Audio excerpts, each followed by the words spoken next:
Parfait. Chers collègues, encore à distance, mesdames et messieurs, je voudrais vous parler aujourd'hui de l'investissement locatif. Nous commençons à sortir d'une crise sanitaire, au cours de laquelle des pans entiers de l'économie se sont trouvés paralysés. Dans ce contexte plutôt sombre, j'ai été frappée lorsque j'ai lu dans un article de presse que les transactions immobilières n'avaient pas disparu, elles, durant la crise. Certes, il était impossible de visiter les biens durant le confinement, mais les contacts avec les agences immobilières ou les notaires ont continué bon train. En outre, avec la possibilité de télétravailler, pas mal de personnes se sont rendus compte qu'il leur était possible de louer moins cher un appartement plus grand et doté d'un véritable bureau, voire même une maison avec jardin, ailleurs que là où ils résidaient avant pour être près du travail. Ceci dit, ce n'est que dans plusieurs semaines, voire plusieurs mois, que l'on connaîtra véritablement l'impact de la pandémie de la Covid-19 sur les prix de l'immobilier. D'une part, il faudra observer ce que font les banques à plus long terme. En ce moment, elles ont commencé à durcir leurs conditions d'octroi de crédit pour préserver leur rentabilité, car elles constatent que la solvabilité de certains ménages est en ce moment mise à rude épreuve. Alors, si l'argent leur coûte plus cher, la valeur d'achat du bien aussi sera plus élevée. D'autre part, il se pourrait aussi que les acheteurs potentiels repoussent leur décision d'achat en l'attente d'un environnement moins incertain. Ce comportement pourrait se traduire par des ajustements des prix à la baisse. Cette dernière tendance doit-elle nous faire craindre un véritable effondrement des prix de l'immobilier? J'en doute. Je trouve que c'est difficilement envisageable, et ce pour trois raisons. Tout d'abord parce que la pierre, par son caractère tangible, reste une valeur refuge incontournable dans un environnement incertain. Ensuite, parce que la pierre continue d'offrir une rentabilité très correcte pour un investisseur, notamment si on compare avec les faibles rendements obligataires. Même dans une ville comme Paris, où les prix se sont envolés ces dernières années, la rentabilité brute moyenne d'un appartement oscille encore autour de 3%. Enfin, et c'est sans doute la raison principale en fait de la stabilité des prix, parce que l'offre de logement ne parvient toujours pas à satisfaire la demande. C'est donc la sécurité de cet investissement qui fait que l'immobilier reste encore et toujours en tête des placements préférés des Français. D'autant qu'il peut être effectué avec une mise de fonds nulle ou très limitée. Alors, même si, comme je vous le disais, les conditions de crédit sont un peu plus serrées depuis quelques mois, elles restent somme toute très favorables. Il est possible de négocier un taux attractif, surtout si l'on fait jouer la concurrence en s'adressant à différents établissements financiers. Et puis, il faut, de préférence, emprunter sur une durée assez longue, afin que les mensualités ne soient pas trop élevées et puissent donc être couvertes par les loyers que l'on va percevoir. Une fois le bien acheté, il convient de choisir le type de location que l'on va proposer. Et on distingue trois modalités. La location nue, la location meublée traditionnelle et la location meublée saisonnière, qui est surtout touristique. L'option que vous retiendrez aura des conséquences juridiques, financières et fiscales. Chacune a ses avantages et ses inconvénients. Et je ne prétends pas être une experte en la matière. Je vais quand même tenter de vous dresser un tableau comparatif de ces trois options. Quand est-ce que vous devriez choisir la location nue? Eh bien, c'est l'option idéale lorsque vous n'avez pas besoin de récupérer votre bien rapidement. En effet, en tant que bailleur, vous vous engagez pour 3 ans et vous ne pourrez pas récupérer votre bien avant l'expiration de ce délai. C'est aussi la bonne option si vous voulez un locataire stable, parce que celui-ci va s'installer avec ses meubles, puisque vous louez sans meubles. Il va supporter les frais d'un emménagement. Il aura donc tendance à rester dans les lieux durablement. Enfin, c'est l'idéal si vous voulez faire simple. En effet, en principe, une fois le bail signé, vous serez tranquille pour un moment. Vous n'aurez qu'à vérifier le paiement des sommes dues, régulariser les charges, réviser le loyer une fois par an et, bien sûr, parer aux urgences. Quand choisir la location meublée traditionnelle? Cette modalité est conseillée lorsque votre bien se situe dans une ville étudiante ou bien dans une ville économiquement dynamique. Pourquoi?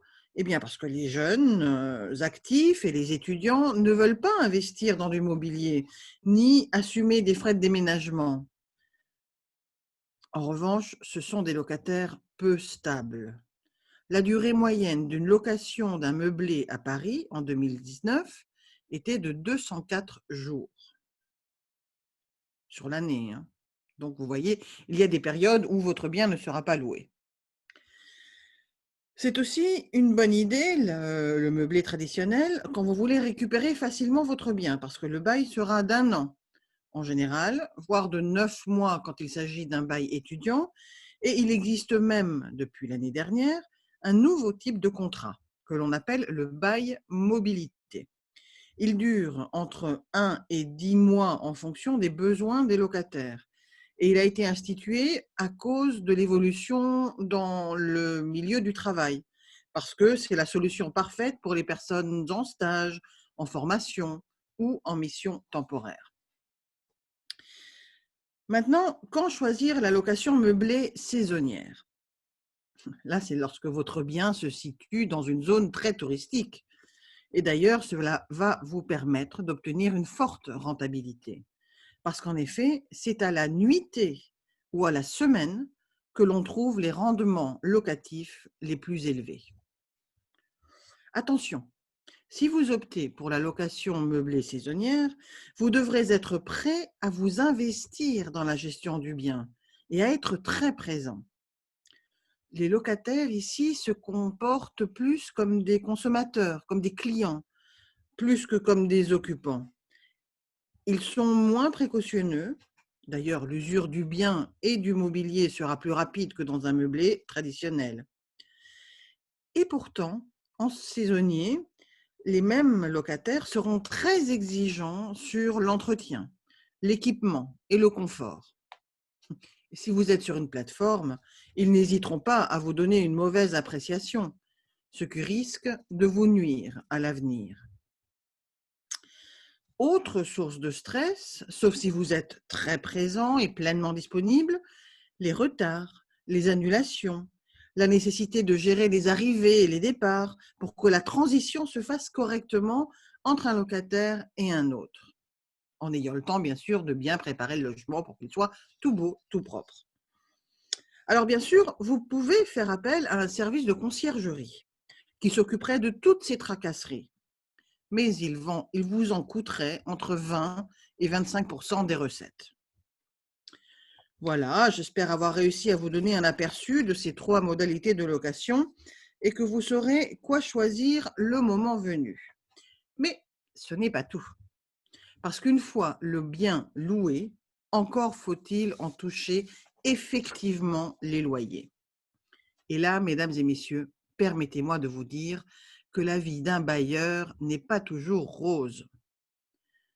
Qui n'a pas entendu des récits cauchemardesques au sujet de locataires, mauvais payeurs, d'impossibilité de récupérer son bien, de l'obligation de recourir aux huissiers ou à la justice? Et en ces temps de crise, sachant que le logement représente souvent le tiers des dépenses dans le budget des ménages, et sachant que la pandémie et la crise économique qu'elle a entraînée se traduisent par une baisse importante des revenus, on peut s'attendre à ce que la dégradation du pouvoir d'achat ait des conséquences sur le paiement des loyers. Les bailleurs s'en inquiètent.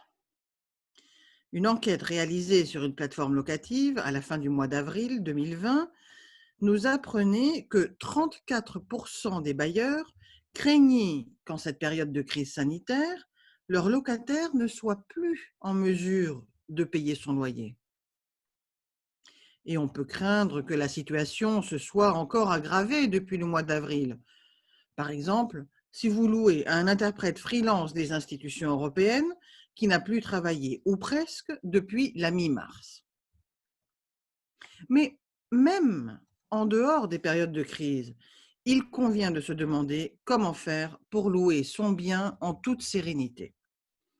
Faut-il faire appel à un organisme professionnel? Faut-il souscrire une assurance? Peut-on encore se contenter d'un simple garant? Voyons quelles sont les diverses possibilités qui se présentent à vous. Une erreur à éviter est de chercher à se prémunir contre le risque d'impayé en réclamant un loyer élevé. On imagine que l'on ne va attirer que des candidats aux revenus confortables si on fait ça.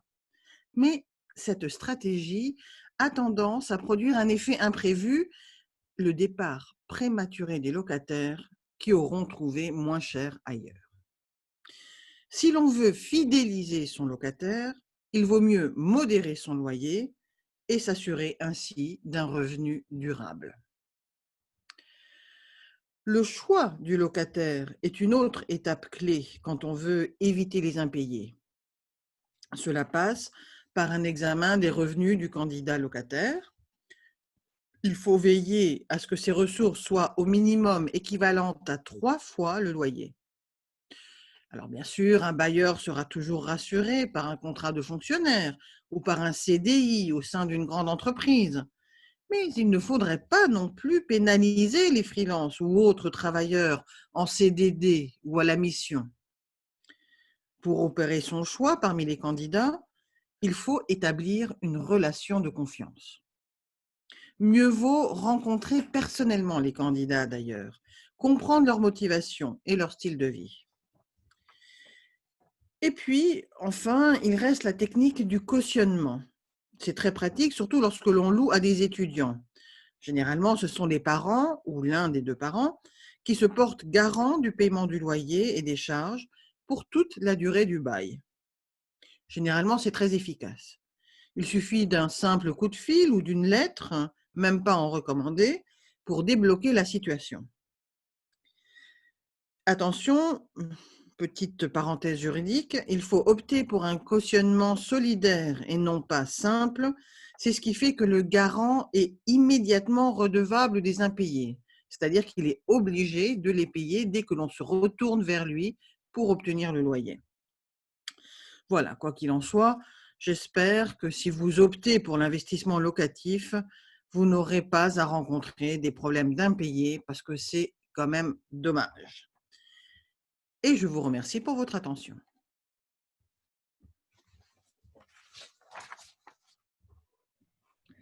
Merci Sylvia.